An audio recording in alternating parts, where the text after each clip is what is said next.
వసంతవల్లరికి స్వాగతం. ఈనాటి వసంతవల్లరిలో సుప్రసిద్ధ కథా రచయిత, అమెరికా వాస్తవ్యులు శ్రీ ఎస్ నారాయణస్వామి గారు రచించిన కథ అత్తగారితో కొత్త కాపురం వింటారు.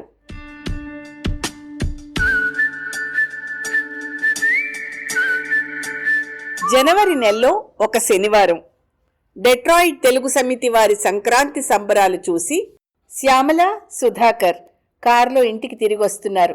ఇలాంటి సమయాల్లో ఫంక్షన్లో విన్న పాట హమ్ చేస్తూనో లేక పాడిన వాళ్ళని ఇమిటేట్ చేస్తూనో గోల చేస్తూ ఉండే మొగుడు చాలా సీరియస్గా కారు నడిపేస్తూ మాటన్నా మాట్లాడకపోవడం చూసి శ్యామల ఆశ్చర్యపడింది. ఏమైందోనని ఆలోచిస్తూనే మొగుణ్ణి కదిపింది. ఏమోయ్, ఏంటోయ్ అంత సీరియస్సు? ఊ తప్ప ఇంకో మాట రాదా? అంత సీరియస్ ఏమిటని అడుగుతున్నాను, చెప్పవా? నా మీద కోపం వచ్చిందా? తత్తరపాటుగా తిరిగి చూశాడు ఆమె వైపు క్షణంలో సగం సేపు. మళ్ళా కళ్ళు రోడ్డు మీదకి మరలిస్తూ కుడి చెయ్యి చాచి ఆమె చేతిని అందుకుని మెత్తగా నొక్కి అన్నాడు, చచా, కోపం లేదు, ఏమీ లేదు, జస్ట్ ఏదో ఆలోచిస్తున్నాను. అదే, ఏంటా ఆలోచన? రిలీఫ్ గొంతులో తొంగి చూసింది. ఫంక్షన్లో శేఖర్ వాళ్ళ అమ్మా నాన్నల్ని చూశాక ఒకసారి మా అమ్మని ఇక్కడికి తీసుకొచ్చి అన్నీ చూపిస్తే బాగా ఎంజాయ్ చేస్తుందేమో అని ఆలోచిస్తున్నాను. అబ్బా, ఇంతేనా? ఇంకా ఏంటోనని హడల్ చేస్తున్నాను నేను. దీనికంత ఆలోచన ఎందుకుట? తప్పకుండా తీసుకొద్దాం అత్తయ్య గారిని. ఆహా, అందుకు కాదు, అమ్మని తీసుకొస్తే మన పరిస్థితి ఏమవుతుందా అని. ఏమవుతుంది? ఆ మాత్రం ఆవిడ ట్రిప్పు ఖర్చులు భరించలేమా? డబ్బుల గురించి కాదు, మా అమ్మ చాలా ఇండిపెండెంట్ మనిషి. మనం పెళ్ళయ్యాక తొందరగా ఇక్కడికి వచ్చేయడంతో నువ్వు ఆవిడతో ఎక్కువ టైం గడపలేదు. ఇక్కడికి అమ్మ వస్తే 4-5 నెలలన్నా ఉండాలి కదా అని. అయితే మనం గుంటూరులో మీ ఇంట్లో ఉన్న 4 రోజులు అత్తయ్య నన్ను ఎంతో ప్రేమతో చూసుకున్నారు. మేమిద్దరం ఎంతో సరదాగా ఉంటాం. నువ్వు పొద్దుటే ఆఫీస్కి వెళ్ళి ఎప్పుడో సాయంత్రం వస్తావు. అత్తయ్య వస్తే ఆవిడున్నన్నాళ్ళైనా మేమిద్దరం ఒకళ్ళకొకళ్ళం తోడుగా ఉంటాం. నిజమా? అంటూ తల తిప్పి ఆమె వైపు నమ్మలేనట్టు చూశాడు. అయ్యా మహాప్రభో, దృష్టి రోడ్డు మీద నిలపండి కాస్త. అసలే ఈ 1-275 గోతులు మయం. అయినా అంత ఆశ్చర్యపడేందుకే ఉందని. ఇహ ఆలోచనలతో సాగదీయకుండా మీ పెద్దబావ గారికి చెప్పండి, అత్తయ్యకి పాస్పోర్టు అవి అరేంజ్ చేయమని అంది శ్యామల. సుధాకర్ పెద్దబావు గారు తన పరపతితో మామూలుగా 3 నెలలు పట్టే పాస్పోర్టు 3 వారాల్లో తెప్పించేయడం, సుధాకర్ అవసరమైన కాగితాలు పంపిస్తే అవి పుచ్చుకుని సీతాలక్ష్మి చెన్నైలో అమెరికన్ కాన్సులేట్కి వెళ్లి వీసా తెచ్చుకోవడం చకచకా జరిగిపోయాయి. ఆవిడ చెన్నై నుంచి సరాసరి చికాగోలో దిగేటట్టు టిక్కెట్టు కొన్నాడు సుధాకర్. అమ్మని చికాగోలో కలుసుకుని ఇంటికి చేర్చేందుకు పొద్దున్నే బయలుదేరాడు సుధాకర్. అతను డ్రెస్ అయి కారు తాళాలు తీసుకుంటుంటే శ్యామలంది, ఏయ్, ఒక్క నిమిషం కూర్చో, నేను చీర కట్టుకుని వచ్చేస్తా. నువ్వెక్కడికి? అన్నాడు ఆశ్చర్యంగా చూస్తూ. ఎక్కడికేంటి? అత్తయ్యని రిసీవ్ చేసుకోవడానికి. దానికి నువ్వెందుకు? నేను వెళ్తున్నాగా, నువ్వింట్లో ఉండు. పైగా రాత్రికి డిన్నర్కి ఇడ్లీ పిండి రెడీ. అత్తయ్యకి శనివారం, మర్చిపోయారా? మనం తిరిగి రాగానే 10 నిమిషాల్లో ఫ్రెష్ ఇడ్లీలు రెడీ అయిపోతాయి. అతను ఇష్టంగా మొహం పెట్టాడు. అయినా సరే, నువ్వింట్లో ఉండు. అమ్మ అంత దూరం నుంచి వస్తుంటే ఇంట్లో ఎవ్వరూ లేకుండా ఉంటే ఏం బాగుంటుంది? నే వెళ్ళొస్తాగా. మరో మాటకి చోటివ్వకుండా వెళ్ళిపోయాడు సుధాకర్. ఏంటబ్బా ఈ మనిషి ఇవాళ, ఎప్పుడు ఇలా చూడలేదే అని బుగ్గ మీద వేలేసుకుని విస్తుపోయి చూసింది శ్యామల. సరే కాన్లే, తిరిగొచ్చాక చూడొచ్చు ఈయనగారి సంగతి. మీరజాల గలడా నయానతి పడకటింటిలోనన్ శ్యామలాపతి అని స్వాగతం చెప్పుకుంటూ సోఫాలో కూలబడింది టీవీ ఆన్ చేస్తూ. శ్యామలెంతో ఆనందంగా అత్తగారిని రిసీవ్ చేసుకుంది. వాళ్ళ అమ్మే వచ్చినంత సంబరపడిపోయింది చిన్నపిల్లల. కాస్త స్థిమితంగా కూర్చున్నాక సీతాలక్ష్మి అడిగింది, అమ్మాయి, ఓ కప్పు టీ ఇస్తావా? అదేంటత్తయ్యా, ఏడైపోయింది, ఇప్పుడు టీ తాగితే నిద్ర వస్తుందా చెప్పండి? ఇడ్లీకి అన్నీ రెడీయే, మీరు స్నానం చేసొస్తే తినేయొచ్చు. సీతాలక్ష్మి బదులిచ్చే లోపల సుధాకర్ అందుకున్నాడు. అడిగింది వినపడలేదా? అమ్మ టీ అడిగితే ఇడ్లీలంటూ లెక్చర్ పీక్తావేమిటి? పోయి క్విక్గా పట్రా, ఊరికే నసక్కు. మొగుడు అంత మొరటుగా కోప్పడేసరికి నిర్ఘాంతపోయింది శ్యామల. జోక్గా అంటున్నాళ్లే అనుకుంది. అతని మొహం చూస్తేనూ ఆ గొంతులో చిరాకు వింటేనూ అది జోక్ అనిపించలే. కొంచెం నొచ్చుకున్నా అంత దూరం నుంచి వచ్చిన అత్తగారి ముందు సీన్ క్రియేట్ చేయడం ఇష్టం లేక వంటింట్లోకి వెళ్ళిపోయింది టీ చేసేందుకు. ఆవిడ వచ్చి రాగానే అడిగిన చిన్న కోరికకు ఏమిటా ఇలా చేశాను అని కొంచెం నొచ్చుకుంది కూడా. మర్నాడంతా కూడా సుధాకర్ శ్యామలిని అది చెయ్యి ఇది చెయ్యి అని ఆర్డర్లేస్తూనే ఉన్నాడు. అకస్మాత్తుగా మొగుడికి ఇంటి విషయాల్లోనూ వంటింటి విషయాల్లోనూ ఇంత ఇంట్రెస్ట్ ఏమిటా అని శ్యామలకు ఆశ్చర్యంగానే ఉంది.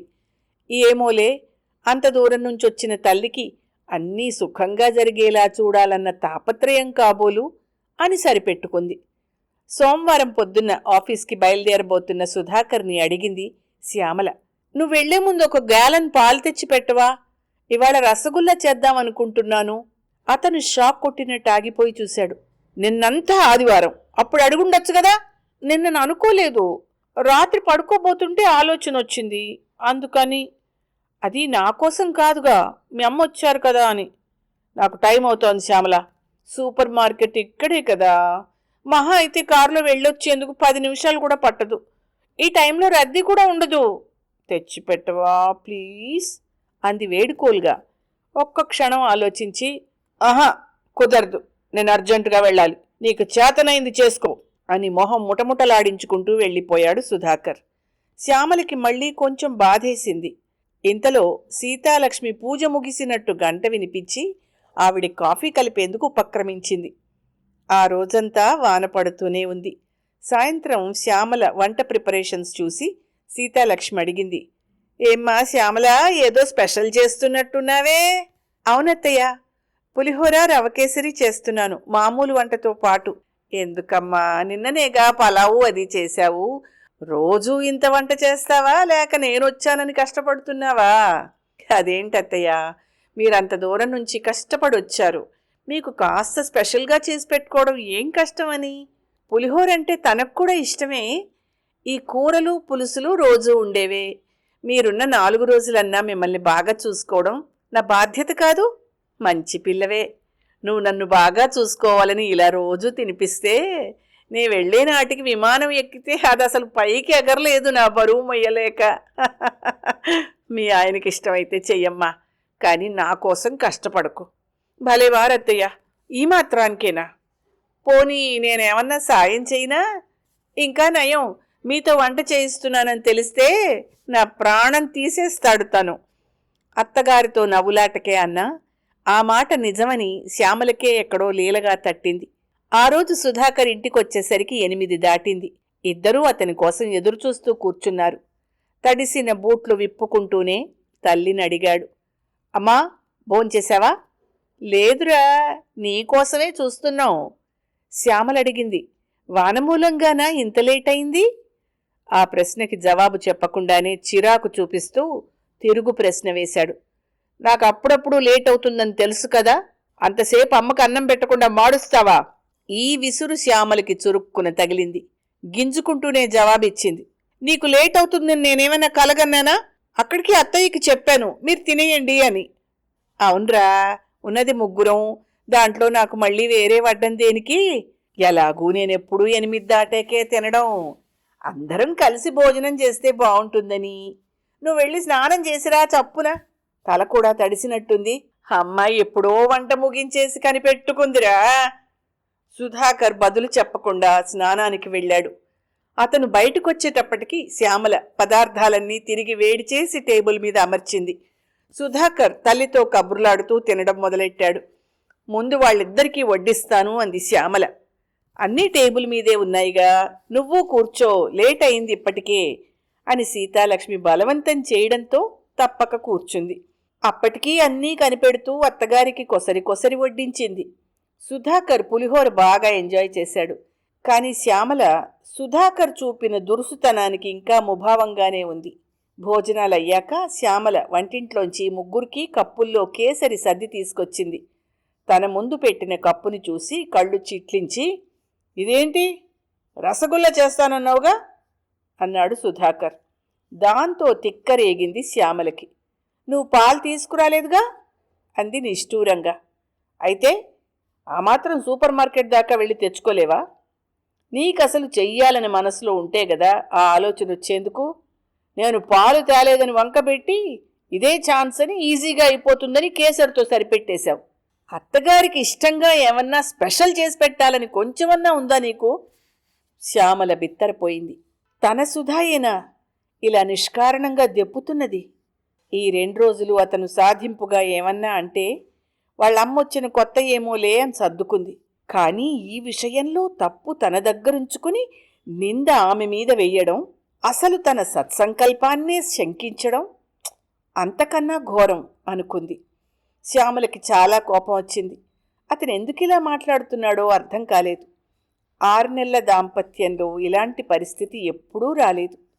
ఎవరన్నా ఊరికే తననంటే పడుండే స్వభావం కాదు శ్యామలది. తిరిగి అతన్ని దులిపేద్దామనుకుంది మొదట. అయినా అత్తగారేమనుకుంటుందోనని తమాయించుకుంది. సుధాకర్ మాత్రం అనాల్సిందేదో అనేసి తన కప్పులో కేసరి ఒక్క పిసరు కూడా మిగల్చకుండా మెక్కేసి వెళ్ళి టీవీ ముందు సెటిల్ అయ్యాడు. శ్యామల స్వీటును ముట్టుకోకుండానే ప్లేట్లు వంటింట్లోకి తీసుకెళ్లడం సీతాలక్ష్మి దృష్టిని దాటిపోలేదు. ఇక్కడికొచ్చి వాళ్ల పిల్లలతో ఉంటున్న పెద్దవాళ్లని చాలామందిని చూసింది శ్యామల. పిల్లలు ఉద్యోగాలకు వెళ్ళిపోతే వాళ్ళింట్లో బిక్కుబిక్కుమంటూ ఉండిపోవడం, పార్టీల్లోనూ వాళ్లతో మాట్లాడేవాళ్లు లేక ఒంటరితనం ఫీల్ అవ్వడం, ఇవన్నీ గమనించింది. ఎట్టి పరిస్థితిలోనూ తన తల్లిదండ్రులు గాని అత్తగారు గాని తమతో వచ్చి ఉన్నప్పుడు వాళ్ళకు అలా కాకూడదని తనకు తానే ఒట్టేసుకుంది ఎప్పుడో. ఆ పథకం మీదే ఇప్పుడు అత్తగారు వచ్చాక ఆవిడికి టిఫిన్లు, కాఫీలు, అప్పుడప్పుడు స్పెషల్ వంటలు చేసి అందిస్తూ, ఆవిడ పూజకి కావలసినవి పొద్దుటే అమర్చి పెడుతూ, ఆవిడ అభిరుచులు అలవాట్లు కనిపెట్టి వాటికి తగ్గట్టుగా మసులుకుంటూ ఎక్కడా ఆవిడ మనసు నొచ్చుకోకుండా ఉండేటట్టు చూసుకుంటోంది. ఇలా చూస్తూ చూస్తూ వారం గడిచిపోయింది. ఈ వారంలోనూ అప్పుడప్పుడు సుధాకర్ సాధింపు అస్త్రాలు సంధిస్తూనే ఉన్నాడు. శుక్రవారం సాయంత్రం ముగ్గురు కూర్చునుండగా శ్యామల సుధాకర్తో చెప్పింది, రేపొద్దున 9ంటికి గైనకాలజిస్ట్ అపాయింట్మెంట్ ఉంది, మర్చిపోకు, నాకు రైడ్ కావాలి. అరేరే, అమ్మని రేపొద్దున్న ప్లింట్ గుడికి తీసుకెళ్దాం అనుకున్నానే. శ్యామల దగ్గర నుంచి బదుల్లేదు. సీతాలక్ష్మి అంది, పోన్లేరా, గుడికి ఇంకో రోజు వెళ్ళొచ్చు, రేపు అమ్మాయిని తీసుకెళ్ళిరా. అలా కాదమ్మా, శనివారం పొద్దుట పూజ చాలా బాగా చేస్తారు అని. అయినా పోయి ఈ శనివారం ఎందుకు తీసుకున్నావు అపాయింట్మెంట్ శ్యామల? కావాలంటే వచ్చే శనివారానికి మార్చుకో అన్నాడు భార్యతో ఉదారంగా. వీక్ డేస్లో నీకెక్కడ కుదురుతుంది? అందుకే ఆవిడ శనివారం చాలా బిజీ అయినా కాళ్ళ వేళ్ల పడితే ఎలాగో ఇచ్చింది ఈ శనివారానికి. అసలు ఇప్పటికే ఆలస్యం అయిపోయింది, పోయిన వారమే వెళ్లాల్సింది. అత్తయ్య కోసం నువ్వు షికాగో వెళ్తున్నావు కదా అని ఈ వారానికి తీసుకున్నాను. ఈ సంగతి 4 రోజుల క్రిందటే నీతో చెప్పాను, గుర్తులేదా? ఆహా, నీ గైనిక్ చెకప్ క్యాలెండర్ గుర్తుపెట్టుకోవడం తప్ప నాకు వేరే పని లేదు కదూ. నేను రేపు అమ్మని గుడికి తీసుకెళ్లడం ఖాయం. కావాలంటే మాతో బయలుదేరు, నిన్నక్కడ దింపేసి మేం గుడికి వెళ్తాం. ఎన్నింటికి బయలుదేరుతారు గుడికి? పొద్దున్న పూజకు అటెండ్ అవ్వాలంటే 7 బయలుదేరాలి. అంటే నన్ను 7:15కి క్లినిక్ దగ్గర దింపేస్తారన్నమాట. మరి 8:30కి వాళ్ళు క్లినిక్ తెరిచేదాకా నేనేం చేయాలి? ఏమో, నాకేం తెలుసు. ఇష్టమైతే తీసుకెళ్ళడం వరకు నా బాధ్యత, ఇష్టం లేకపోతే మానేయి. మొదట్లోనే ఈ సంభాషణ తప్పుదారి పట్టేసిందని శ్యామలకు అనుమానంగానే ఉంది. ఈ స్థితికి వచ్చేసరికి ఇంకేం చేయాలో అర్థం కాలేదు. అత్తగారు నచ్చ చెప్తున్నా వినకుండా మొగుడు ఇలా కొరకరాని కొయ్యైపోయాడేమిటా అని వింతగా చూసింది. ఇక ఆ సంభాషణ పొడిగించడం ఇష్టం లేక తన స్నేహితురాలు ఇందిర సహాయం కోరింది డాక్టర్ దగ్గరికి వెళ్ళి రావడానికి. శ్యామల క్లినిక్ నుంచి ఇంటికి తిరిగి వచ్చేటప్పటికి 12 అయింది. వంట పని ఏమీ మొదలు పెట్టలేదు. వీళ్లు తిరిగొచ్చేస్తారేమోనన్న కంగారులో ఇందరికి థ్యాంక్స్ అయినా సరిగ్గా చెప్పకుండా ఇంట్లోకి పరిగెత్తింది. ఇంటి తలుపు తీసుంది. సుధాకర్ లివింగ్ రూంలో పచార్లు చేస్తున్నాడు. ఆమె రావడం విని ఆగి, దయచేశారా రాణిగారు? ఎక్కడికెళ్ళారు ఓ పెత్తనానికి అన్నాడు వెటకారంగా. ఓ, మీరొచ్చేశారా అప్పుడే? అత్తయ్యేరి? అయ్యో, మీరు వంట చేస్తున్నారా అత్తయ్య? Sorry, I'm so sorry, late అయిపోయింది. మీరు తప్పకోండి, నేను చేస్తాను అంటూ అతన్ని పట్టించుకోకుండా వంటింట్లో దూరింది. వెనకాలే వచ్చి సుధాకర్ వంటింటి గుమ్మంలో సెంట్రీలా నిలబడ్డాడు. నిన్నే మాట్లాడుతుంటే లక్ష్య పెట్టకుండా వెళ్ళిపోతావే? ఎక్కడికెళ్ళావు ఇంతసేపు? డాక్టర్ దగ్గరికే. నా చెకప్ 10ంటికే అయిపోయింది. కానీ ఇందిర అంతసేపు వెయిట్ చేయలేక తన పని చూసుకొస్తానని వెళ్ళింది. తను తిరిగొచ్చేటప్పటికి ఇంతసేపు అయింది. అంతేనా? మేమిప్పుడిప్పుడే రాము కదా అని ఆ మాలు ఈ మాలు ఓ ప్రదక్షిణం చేసొచ్చావా? మీరింత తొందరగా వస్తారని అనుకోలేదు. నిజమే, కానీ నాకింత ఆలస్యం అవుతుందని కూడా అనుకోలేదు. అక్కడికి నేను ఇందిరతో చెప్పాను తొందరగా రమ్మని. తనకి పంతెంలకు ఆలస్యమైతే నేనేం చెయ్యను? అయితే మాత్రం ఇప్పుడు చూడు, అమ్మ వంట చేయాల్సి వచ్చింది. ఇలా కష్టపెట్టేందుక మా అమ్మని ఇండియా నుంచల్లా తీసుకొచ్చింది? అబ్బా, ఆవిడ్ని కష్టపెట్టడం ఇష్టం లేకపోతే నువ్వు చెయ్యాల్సింది అందామనుకుంది శ్యామల. ఇంతలో సీతాలక్ష్మి కలగజేసుకుని, అదేమిట్రా, ఒక్క పూట వంట చేసినందుకు నేనేం అరిగిపోన్లే. ఇందులో అంత రాద్ధాంతం చేసేందుకేముందిరా? ఎందుకలా ఆ పిల్లని ప్రశ్నలతో విసిగిస్తావు అని శ్యామలతో, నువ్వు వెళ్ళి బట్టలు మార్చుకురా అమ్మా, వంట అయిపోవచ్చింది అని అనునయించబోయింది. సుధాకర్ ఆవిడ మాటలతో ఇంకా రెచ్చిపోయి, నువ్వుండమ్మా, ఇలా అలుసిచ్చావంటే ఇంకా నెత్తికెక్కి కూర్చుంటుంది. ఇదిగో ఇప్పుడే చెప్తున్నా, మా అమ్మ ఉన్నన్నాళ్ళు నీ పిచ్చి తిరుగుళ్ళు మానేసి ఇంటి పట్టునే ఉండి అమ్మకి సేవ చేస్తూ ఉండాలి. లేకపోతే అని అర్ధోక్తిలోనే ఆపేసి విసురుగా అక్కడి నుంచి వెళ్ళిపోయాడు.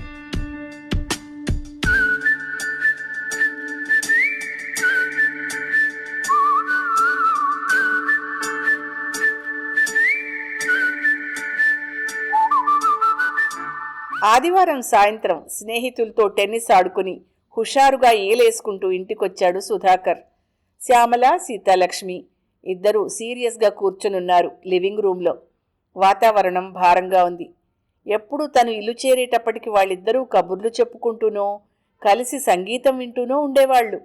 అలాంటిది వాళ్ళ టీవీ కూడా చూడ్డం లేదు. ఏమిటబ్బా కథ అనుకుంటూ బెడ్రూంలోకి వెళ్ళాడు. అతను బట్టలు మార్చుకుంటుంటే శ్యామల వెనకాలే వచ్చి నిలబడింది. ఆమె ఉనికిని గమనించి వెనక్కి తిరగకుండానే జోక్గా అడిగాడు, ఏంటోయ్ నువ్వు అమ్మ అంత సీరియస్గా కూర్చున్నారు? సుధా, ఇవాళ రాత్రి ఫ్లైట్లో నేను ఇండియా వెళ్తున్నాను. వాట్? డ్రెస్సర్లోంచి తీయబోతున్న టీషర్ట్ని అలాగే వదిలేసి శ్యామల వైపు తిరిగాడు. అప్పుడే గమనించాడు బెడ్ పక్కనే నిలబెట్టి ఉన్న సూట్ కేసుని. ఏమిటిది? ఏమిటింత సడన్గా? ఎక్కడికి? ఇండియా ఏమిటి? ఇండియా అంటే మన మాతృభూమి. మా అమ్మ వాళ్ళ ఇంటికి వెళ్ళిపోతాను. ఫ్లైట్ 8ంటికి, 2 గంటల ముందే రమ్మన్నారు. నువ్వు నన్ను ఎయిర్పోర్ట్లో డ్రాప్ చేయగలవా? ట్యాక్సీ పిలుచుకోనా? ఉండు, ఇంత సడన్గా ఇండియా ఏమిటోయ్? అయినా నీకు టికెట్ ఎలా దొరికింది? నువ్వు నన్ను బ్లఫ్ చేస్తున్నావు కదూ.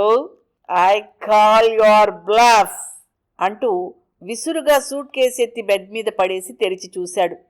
శ్యామల బట్టలు నీటుగా సర్ది ఉన్నాయి. పక్కనే ఉన్న హ్యాండ్ బ్యాగ్లో నుంచి తొంగి చూస్తున్న లుఫ్థాన్సా టికెట్ మీద మిస్సెస్ ఎస్ దుగ్గిరాల అనే పేరు ఇది అబద్ధం కాదు అని సాక్ష్యం చెప్పింది. సుధాకర్ తల తిరిగిపోయింది. పిచ్చెక్కిన వాళ్ళ శ్యామల వైపు చూస్తూ, బట్ వై? ఏమైంది? ఎందుకిలా అని మాటలు రాక తడబడ్డాడు. మొహంలో ఏ భావం లేకుండా బదులిచ్చింది శ్యామల. అత్తయ్యొచ్చి మనతో ఉంటే నాకు మంచి కంపెనీగా ఉంటుందని, హాయిగా గడపచ్చని అనుకున్నాను.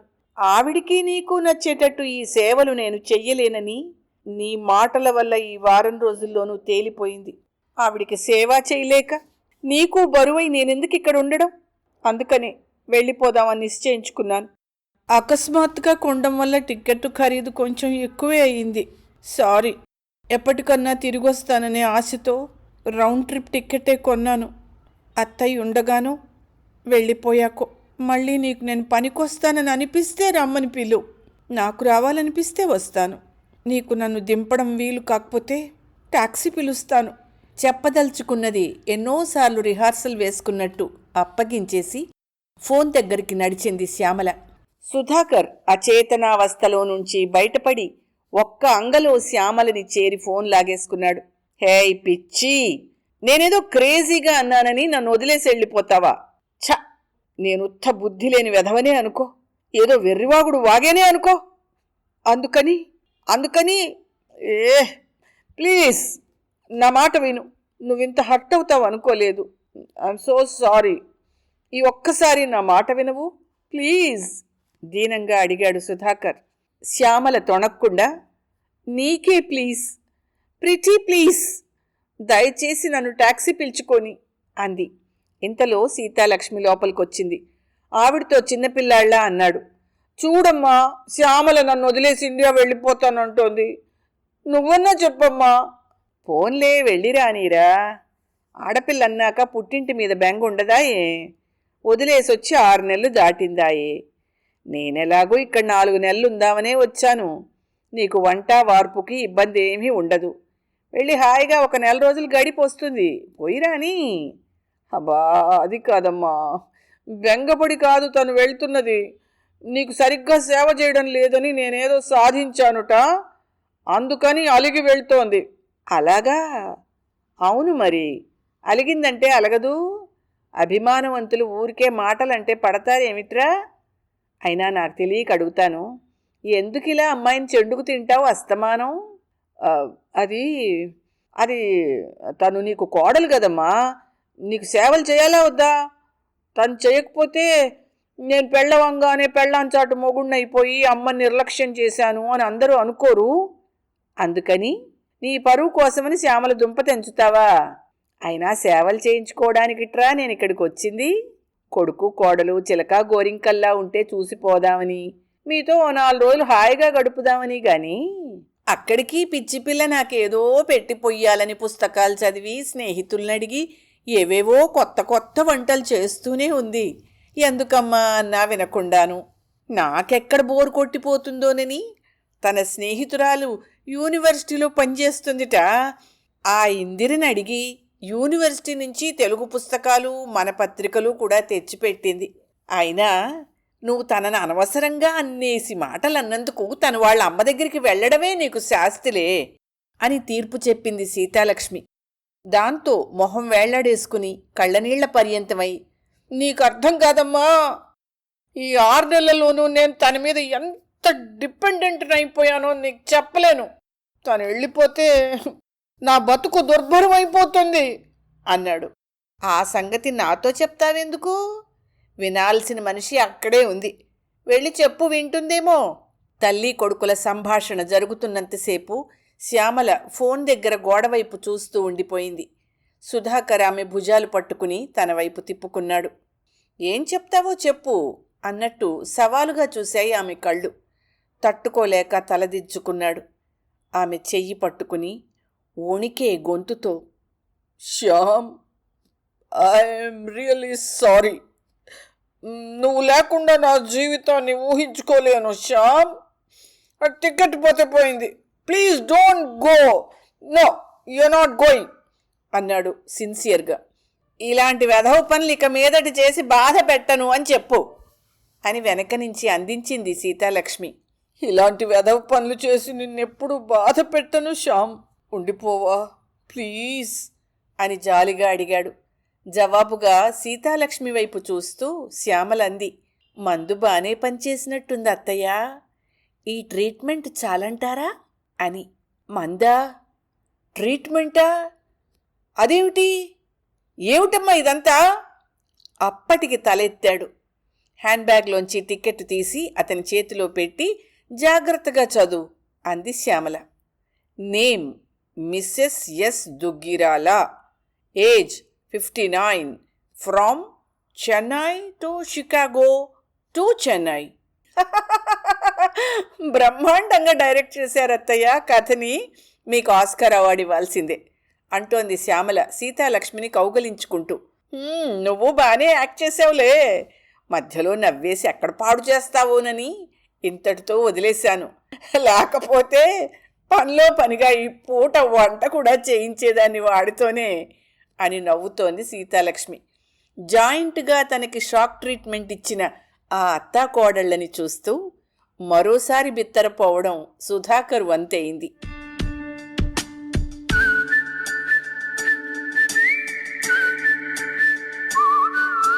వసంతవల్లరిలో సుప్రసిద్ధ కథా రచయిత, అమెరికా వాస్తవ్యులు శ్రీ ఎస్ నారాయణస్వామి గారి రచన అత్తగారితో కొత్త కాపురం విన్నారు.